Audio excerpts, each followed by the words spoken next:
As vendas das máquinas agrícolas tiveram uma queda de 5% nos primeiros 7 meses desse ano. Mas, ao contrário do que parece, os números não são tão ruins assim. O repórter Marcos Costi explica o porquê. Em um ano de alta renda no campo, a indústria brasileira vai na contramão e não deve repetir os excelentes resultados obtidos em 2010. Os números negativos da indústria são alavancados principalmente pela diminuição de 7% na venda de tratores. Porém, deve-se levar em conta o ano de 2010 e os incentivos fiscais, como a redução de IPI e os excelentes números de vendas. Quando você agrega a demanda que tinha em 2010 e 2009 com o que está acontecendo em 2011, você tem essa queda de 5% a 7%.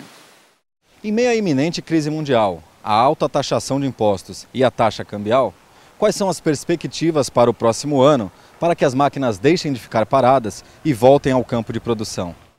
Para esse ano, eu acho que o mercado de tratores e colheitadeiras deve fechar o ano mais ou menos do jeito que, em relação ao ano passado, mais ou menos com a mesma tendência que demonstra até julho.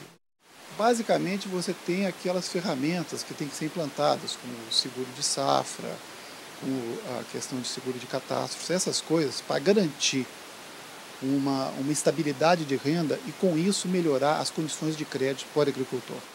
Tendo em vista o número crescente da classe média brasileira e a competitividade frente a um cenário internacional marcado pela incerteza, o governo lançou o Plano Brasil Maior como uma resposta a esses desafios.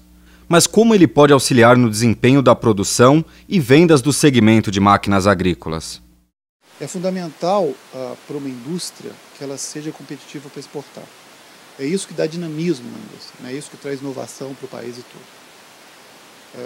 O Brasil está de frente a uma questão cambial muito séria, né, que se traduz em termos de uma defasagem cambial em relação a muitas moedas e ao dólar.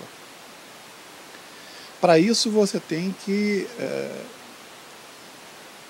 melhorar questões específicas de logística, tributária, fiscal, essas coisas todas que é um repertório, né, de coisas que todo mundo sabe, mas é que é difícil a implementação.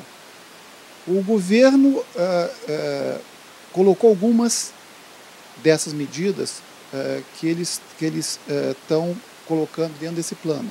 Por exemplo, você tornar as exportações um pouco mais competitivas, com o retorno de PIS/COFINS, retorno daqueles tributos indiretos que estão em toda a cadeia e que depois você tem que exportar.